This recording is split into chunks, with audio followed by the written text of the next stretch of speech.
Hello and welcome to this episode of Tripology. I'm Alun and I'm here with the ever-enduring Adam. Enduring is right, mate. I'm still here in Canada and I've been experiencing jealousy, if I'm honest.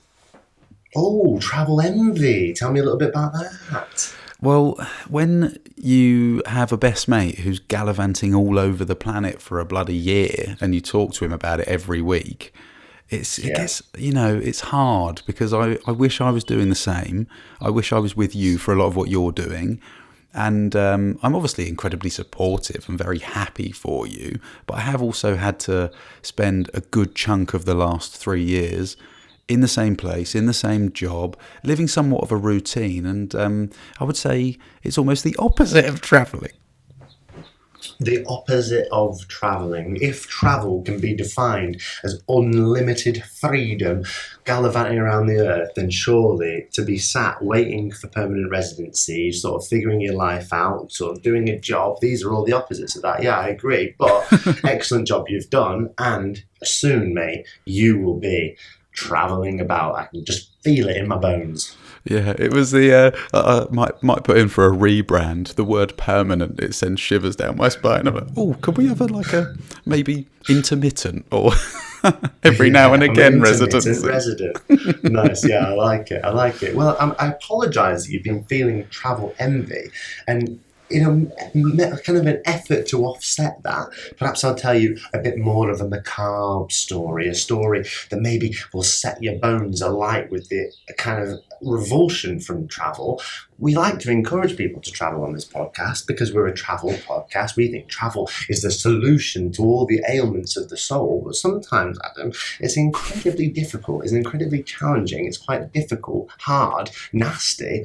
And I have one of those stories for you. Can you sense a deep sort of trauma within my eyes when looking at me now? Yeah. I mean, I feel like most of the time I'm very happily living vicariously through you, but I'm not sure I am feeling as confident for this one. Yeah, so I'm going to preface the story because prefacing stories is the only way to make sure people don't misinterpret your intention. And, look, travel is amazing and incredible. Just know that in your heart. India is a safe country, a wonderful country.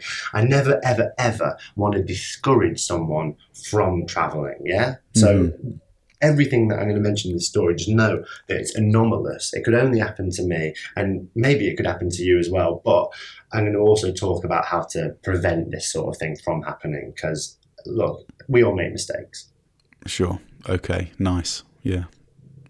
Okay, so I decided to go to sort of the Silicon Valley of India. It's known as Bangalore. It's the place where all the microchips are made, where all the tech things happen. Bangalore, yeah? Someone told me you'll absolutely adore it in Bangalore. It's such a safe city. It's a city that can be defined by its love of all things technological. There's really smart people. There's an amazing university there. Have a great time. Go to Bangalore. So I took a night bus all the way from Hampi to Bangalore, and I arrived at an inconvenient time, Adam. Have you ever got on a bus that takes you to a city and you arrive at like 4:35 in the morning? Yeah, I have. And nothing's open yet. It's pretty much the middle of the night. It's as cold as it's going to get as well if you're in some cities. So, yeah, incredibly inconvenient. No cafes are open even. What to do in that situation? Because normally, you can't check into your hostel. You can't go to a cafe, as you say. You sort of just, you can wait at the bus stop. You can take a tuk-tuk and try and sort of maybe communicate with the security guard at your hostel who will let you in and sleep on the sofa. Or you can do what I did and say, look, I've arrived in Bangalore at 5 a.m. Mm-hmm. It's a half an hour or so walk to my hostel. Let me do that walk in the lovely, safe city of Bangalore. Yeah. And then I'll arrive at the hostel sort of 5:30. It's a bit more reasonable of a time. Hopefully I can get some more rest. Maybe I can even do an early check-in. These are all decisions that I made, yeah? Yeah, no, completely. That's sound reasoning. I mean, absolutely. Yeah, so I'm there with my big backpack, my glasses on, because I've had a sleepless night on a night bus. Mm-hmm. Any fingers in your mouth? Yeah, no, I'm taping my mouth shut to avoid any finger Your whole reach. head. Yeah, I'm wrapping myself. I look like the Invisible Man getting on that night bus. I'm completely bandaged up. So I get off the bus and I refuse any help from tuk-tuk drivers. You'll know that in India, sometimes you'll come off the bus and immediately you'll be surrounded by drivers saying, I'll take you to where you need to go. I refuse any of their help and I begin a journey through the night towards my hostel, yeah? Right, gotcha. Yeah. And I'm feeling ever so confident, mate. I've got all my possessions with me. I've got my MacBook with me, my microphone with me. I've obviously got my phone, all my money, my passport, my cash, all that stuff. Yeah, I'm walking towards the hostel and I'm nearly there. I'm about maybe 5 minutes away from my hostel and the most terrible thing happened. Yeah. You're waiting with bated breath. Yeah, it's go on, because the moment you mention you've got all of your belongings with you, I know it's about to go off. So yeah, it is about to go off, mate. I hear a noise on this empty sort of a street. I look round and there's a scooter coming the wrong way down the road towards me. Right, yeah. Very suspicious, I thought. I Extremely. felt in my bones like the moto had malicious intent towards me. It was going fast down the bylane towards me the wrong way. So I circle around to look at it. Yeah. And it kind of comes up, pulls up next to me, and one of the guys gets off and starts towards me. Right. He's got an angry look in his eye, and I'm operating on instinct and fear now. So I circle my back away from the fence that I'm against walking. How far away was he when he got off the bike and started walking towards you? Maybe 3 meters away from me. Oh, not shit. far at all. Very close. Yeah, he's really, really close, yeah? And we've talked on this podcast about this thing that happened to me in Johannesburg. It's a really exciting story. We've saved it for a number of times, but this is obviously very similar to that situation, but we'll still save the Joburg story for another time. This story obviously just undercuts it because it happened just last week. So I see him coming and I put my hands out in front of me to create some space. I circle my back away from the fence and I start like getting into sort of a fight pose, like, get the hell away from me. I start swearing at him. I start saying, don't you come any closer to me. Start kind of fronting up and being a bit like, trying to scare him a bit with the loudness of my voice. Jesus. I mean, I come across as slightly ashamed, sort of funny on Tripology, but I really got, my testosterone was up. He comes towards me. At the point where I put my hands out and start shouting, he reveals that he's holding in his left hand about a 6-inch knife. For fuck's sake. Yeah. For F's sake indeed. He stares at me and then at his knife in a manner which I'll never forget. He sort of stares through the side of his eyes at the blade and then back at me with almost like a wry smile on his face. A smile that to this day has sort of creeped me out and made me feel a little bit kind of, what was his intention with that smile? He was just a young kid, about 19 to 23 years of age, that sort of bracket. Quite a specific bracket. And I'm markedly bigger than him and older than him, and I feel stronger than him, but he has this knife which is problematic. Yeah, I mean, surely at that point, your size, I would think, would go out the window. I mean, it's less of a consideration. When someone brandishes a blade at you and looks like they're ready to use it, I've never been in that situation. I really don't ever want to find out what I would be like in that situation and how I would react. So, yeah, I mean, I'm just so sorry that you had to go through that. Well, and this is a good time to talk about travel safety on Tripology, because I think that in 9 times out of 10 in this situation, people should just give their belongings. It's been really unfortunate. I'm sorry this has happened to you. Yeah. but the person's got a weapon and they'll leave you alone if you give them your things. So 9 times out of 10, you've been in a very unfortunate situation, give over your belongings and the police will deal with it later. You know, like the Indian police are quite good. They protect travellers to an extent. I think that would probably be the recommended course of action. However, and I don't want to play the role of some tough guy, but I think because before I saw that he had the knife, I wasn't physically intimidated by him. Right. So I made good decisions early on. I kept back, created distance with my hands, and circled my back away from the fence. So at this point, I wasn't blocked in at all. Yeah. And I could see that he was kind of a little bit hesitant and shaky with my shouting. It was only when he got this knife that he got kind of a little bit of courage and started towards me again. So what I did, just acting purely on instinct, I threw a fake punch at the air and then ducked under his side and ran out into the open road across the street and just ran as far as I could. Yeah, I saw his shadow chasing behind me for a little while and I kept on sprinting as fast as I could. I've got my backpack on, remember? Yeah. But after a while, I saw his shadow sort of disappear off and I could see that he'd got back on the bike and now they were chasing me on the motorcycle.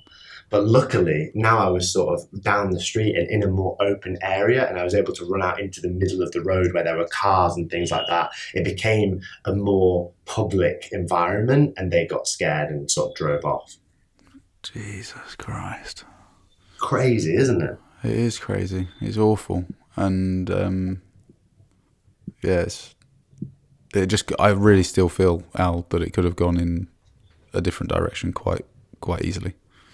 Yeah, well, as soon as it happened, as soon as all that went on, I sent you a voice note, didn't I? Quite a frantic voice note. Mm.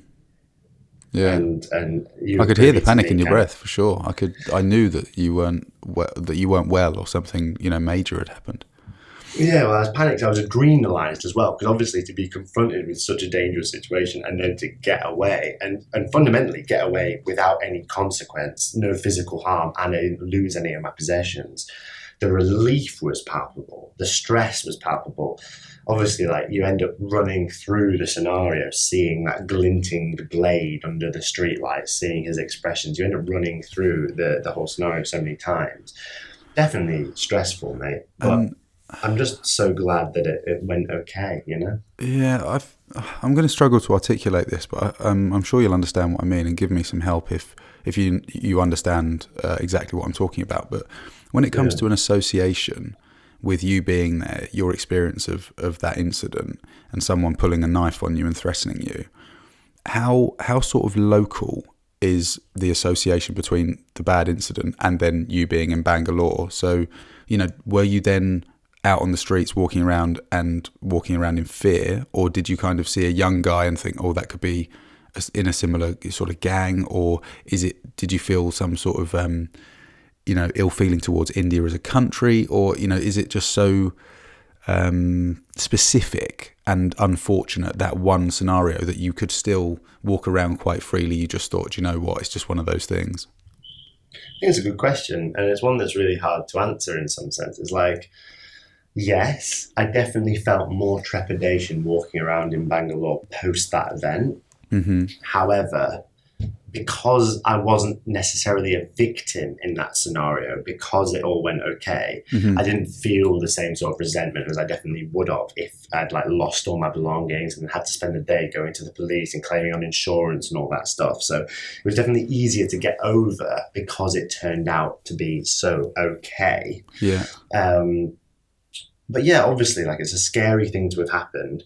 But I told the people in my hostel what happened, and they said that's so crazy that happened. This is a nice part of Bangalore. Bangalore in general is really safe. We're so sorry, we can't believe it, and never in this hostel's history has something like that happened.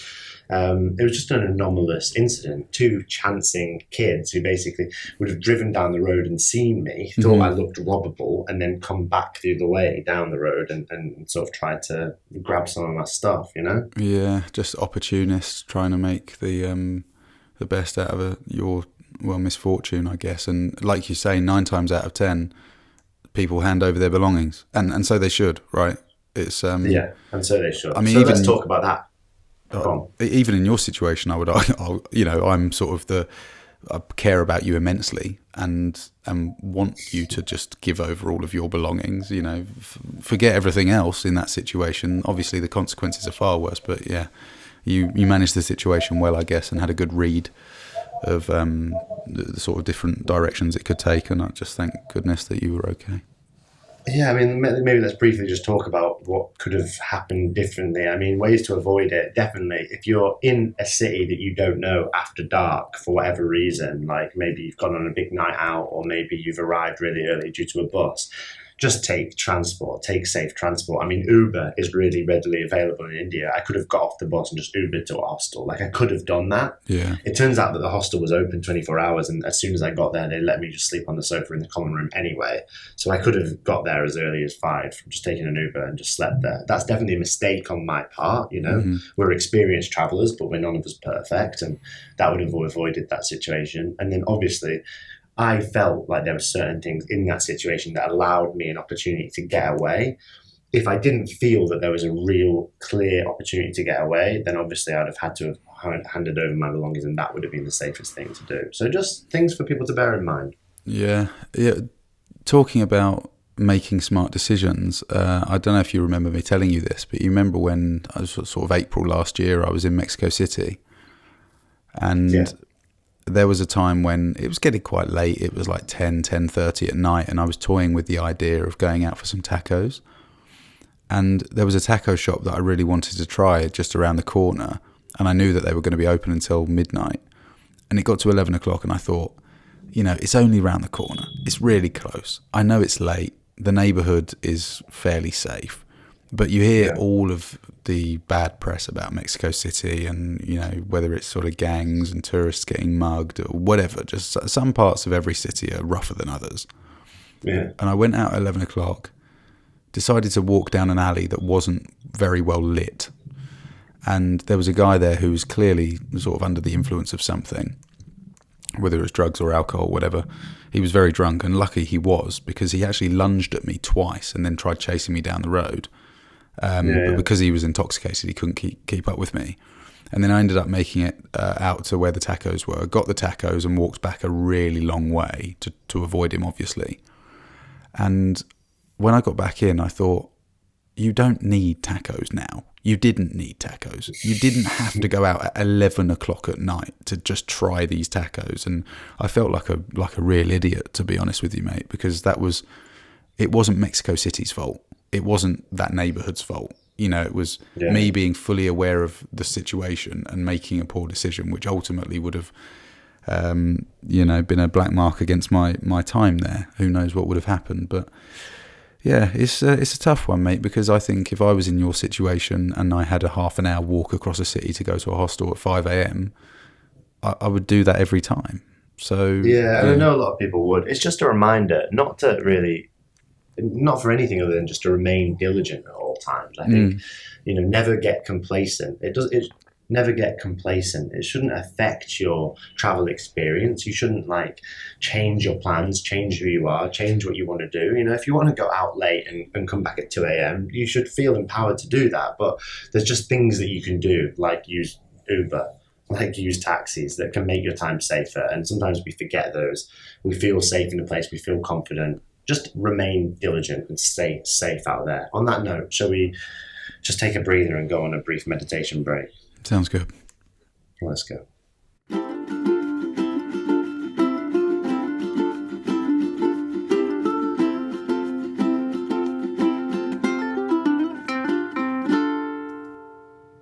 Oh, back from the meditation break. It's like a cleansing bath, isn't it? You're holding all this misery, all this macabreness, all this terror from an incident like that in Bangalore, and then suddenly you meditate and everything's okay and it's back and it's filled with jollity. It's a fun podcast. Yeah, travel, it's fun, man. Let's go on an adventure. Adam, I had a phone call with you, and I was talking to you a little bit about the stresses of travel. I was talking to you about, do you know what? I'm loving it. I'm having a really good time, but it's hard sometimes. It's a real challenge. And you were such a good friend to me. You said, I totally get that. And one thing that you said that really stood out to me was you said you're making decisions at an alarming rate. You're constantly fronted with these kind of choices that define your adventure. And I thought, you know what? You're absolutely right. I'm making decisions at an alarming rate at the moment. And I know that you're thinking about traveling, you're thinking about sojourning off and all this stuff. And I thought, I don't want Adam to leave unprepared. I don't want Adam to come traveling and be completely unused to making any sorts of decisions. So I thought, let's create a sort of VR experience for Adam. Brilliant. Create some hypothetical scenarios where he's got some travel decisions to make and sort of think about his performance and assess whether he's ready to finally go traveling. Are you ready to play? Tripological reasoning. Take all my belongings, I surrender. Yeah. Play the theme music. Tripological reasoning. Tripological reasoning. Driving me insane.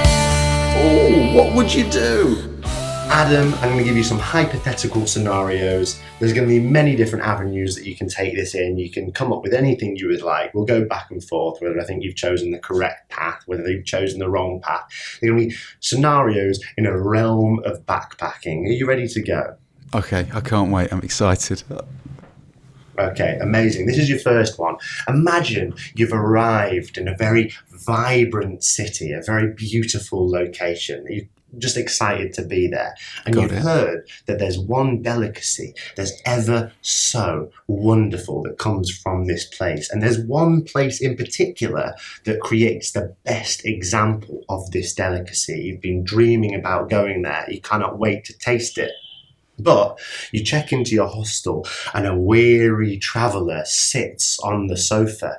You talk to them about that place and they say, oh my God, I was there 3 days ago and I've not gone off the toilet since. I've been feeling ever so unwell. I've been made sick by the food I ate from that place. Oh, what do you do? I'd roll the dice on it, mate. I know I would. There's no way that I'm missing out on that experience. Okay, so you ignore the advice of the weary traveller and you just go to the food location anyway. Well, I mean, I would probably ask them some questions about their condition, just out of politeness. Okay, do you want to role play it? Yeah, let's do it. Okay, so you've just come in for a brief minute after, have a session or two in the bathroom. Is that right? Yeah, and I go, oh, God, my whole trip's ruined. Perhaps my life's ruined. I don't know my own name anymore. Just out of interest, how long ago were you at this restaurant? I was there 3 days ago, and ever since I've been in the worst health of my life. Oh my goodness. Not to dig too deep, but what's your diet like typically, would you say? I primarily fast food from my home country.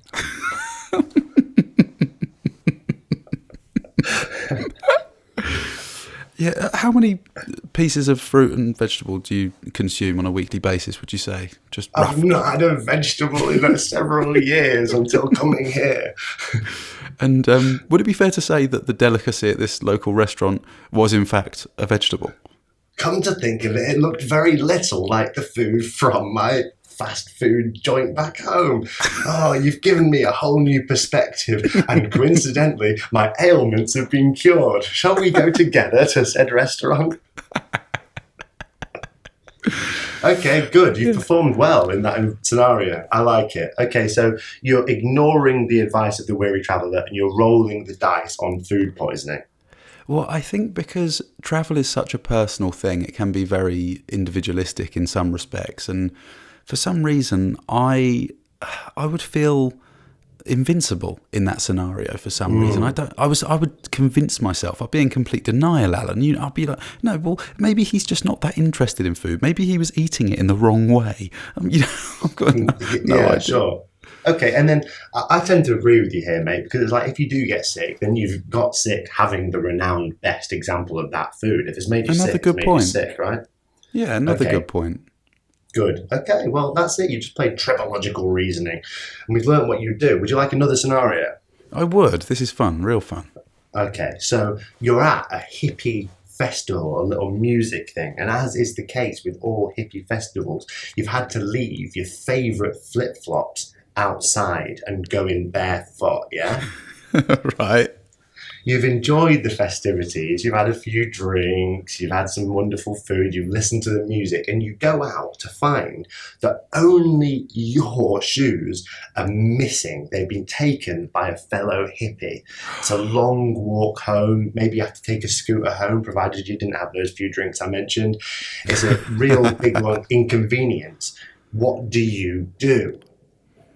Yeah, this is a tough one because you'd be fuming, wouldn't you?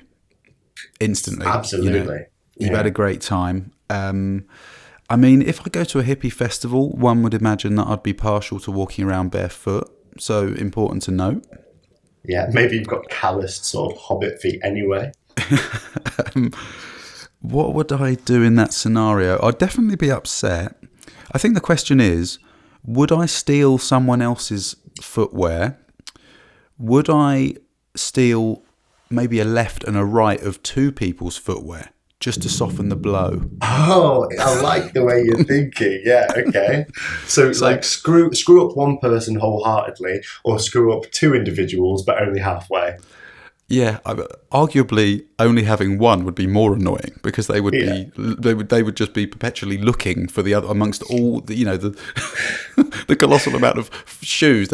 Surely the other one's here. No one in their right mind would just take one. Yeah, exactly. And then they would have to they would have to pay it forward as well. They would have to take someone else's left. So you're basically creating an issue that ripples forward in time until one person's left with sort of no shoes at all, or perhaps even two right flip-flops. Well, exactly. You know that old saying, an eye for an eye? Well, what predates that is actually in the hippie community. There is a flip-flop for a flip-flop. Yeah, a shoe for a shoe makes the old world hip. Yeah, and that's why they don't wear shoes, because of how much chaos it causes. Exactly. Yeah, so you're presented with basically this binary option. You can either pay the misery forward to another hippie, or you take the brunt of the issue on yourself. What do you do? Yeah, I think I swallow it. In all honesty, mate, I just think, they were great flip-flops. They were fantastic. They're my favourite flip-flops for a reason. And now someone else is going to enjoy those. Maybe it was a mistake, maybe it wasn't. I mean, they're complete Bobby Dazzlers. Who wouldn't want to steal them? Yeah, I've seen your flip-flops. My goodness, they're a right bejeweled affair, aren't they? Okay, so you take it on yourself and you do the difficult walk home through the cow path, through the slurry, through the mud. You just cop it, get to your hostel, perhaps have a little foot bath, spa, shower. Yeah, I think so. I think that's fair. What would you do in that scenario? Because, you're somewhat of a fashionista. I think you always look good. You dress really well. I know you're into your fashion to a certain extent. I've ever heard this. Thank you. Nothing but compliments from me. I agree. I think you've made the only moral decision, and I'm proud of you for making it. That is, in my view, the correct choice. Just take it on the chin. There'll be another pair, surely, somewhere. You got to take it on the chin, mate. Yeah. Okay, Adam, last one. Here, you're about to go on the trip of a lifetime. You can't wait. You're excited. You go through security. It's been a breeze. But there, standing at the gate, as you're about to board the plane, is a very surly, somewhat beefy air stewardess. And she looks at you dead in the eye and says, "Sir, I need to see evidence of your ongoing trip. I require evidence that you're going to leave the country that you're about to enter. Otherwise, I'm afraid I can't let you board the plane." You, though, are flightless. You are planning a long-term nomadic adventure. You have nothing in the way of proof. What do you do? Oh, no. I'm not going to get let on the plane, am I? Well, this is it. You got to be adaptable. You've got maybe 15 minutes in order to think of a solution before the plane's going to leave. So we're talking onward flight, otherwise they won't let me on. Yeah. I'm jumping on the airport Wi-Fi on my phone. Are you buying a flight? I'm buying a flight. Oh my God. You're just going to go for it? Going to cop the money? I think you have to, don't you? I think, and I'll be honest, maybe this is showing my cards a little bit here, but I don't know what other way out there is other than just accepting that you can't go. Or maybe I'd turn on the charm. I'd put on a really sort of, very well-spoken, posh accent and, flutter my eyelashes and see whether that worked. But failing that, which I imagine it would quite quickly, I would be prepared to book an onward flight. Yeah, because you can't miss out on the trip of a lifetime, Alan, can you? Amazing. Well, look, it wouldn't be an Alun item if it didn't have a significant twist. And maybe at this juncture, it's good to tell you that these are all scenarios that have happened to me during my time backpacking. And I tell you what, the last one's really interesting because I have wrestled with this a few times. There was one time where I simply refused to be bullied into buying a flight and I ended up signing a waiver and they let me on anyway. There was one time where I photoshopped a bus ticket out of Mexico as evidence that I was planning to leave. I just Googled the bus ticket for a bus company that I knew worked there and quickly knocked something up. But now we're living in an age, Adam, where there's a new service available to travellers where you can actually rent a legitimate flight ticket with correct details, a scannable code and all that stuff. You can just rent it for a few hours and it comes immediately. So that's an amazing service that I am quite shocked exists, in all honesty. Yeah, well, I used that service when I flew into India. I didn't know if they were going to ask for an outbound flight. So I rented a flight for just a few hours. They didn't end up asking, so I didn't need to use it. But you can actually get evidence of an outbound flight just on your phone. If you Google flight rental outbound ticket, you'll be able to find some of the options. Wow. That's exceptional. That is exceptional. How fun. And very well prepared. You're clearly seasoned and experienced and thinking about the ways in which travel can unfold. Now, why do we think that a country would want to see that? I guess it's obviously to try and ensure that you're not going to just hang around in the country, but my goodness, is it a pain in the arse? It's not the country, it's the airline. And the reason is they're afraid that you won't be allowed into the country once you land there. Because obviously then the country might be like, oh, you've not got an outbound flight, maybe you're planning on working here. They're afraid that the country won't let you in, and therefore the airline says, if you don't have a flight, it's our policy not to let you on, because they don't want to be culpable for bringing you back if you're denied entry. Okay, now you've explained it that way, it makes complete sense. Yeah, so the outbound flight thing that you can rent, that's just to get through the airline process, not to get through border security at the other side. But you almost never get asked to the other side, and because, you've got to prove that you have a hotel, you've got a visa, it's all that stuff. So there you go, little tripological tips. Adam, you've just played tripological reasoning. I enjoyed playing it with you. I think we should make it a regular item on the show. And the listeners can tell me what they thought by emailing us, tripologypodcast@gmail.com. We're on all social media @tripologypodcast. And we're on YouTube, youtube.com/@tripologypodcast. My goodness, what a podcast. What a time to be alive. We're traveling. We're doing incredible things. If I was another travel podcast that wasn't Tripology, I'd be quaking in my boots because we're about to take over the world, baby. Tripology all the way. Keep your dials tuned into this radio station because we've got special things planned for 2024. It's all going to kick off. It's all going to go crazy. I'm ready. You're ready. The listeners are ready. The Patreon subscribers are ready. That's the end of this week. Tune in next week. We'll be going on all kinds of other adventures here. Tripology Podcast. Let's go. Will you join me? I'm going to go there now. We'll see you there. Bye. Bye.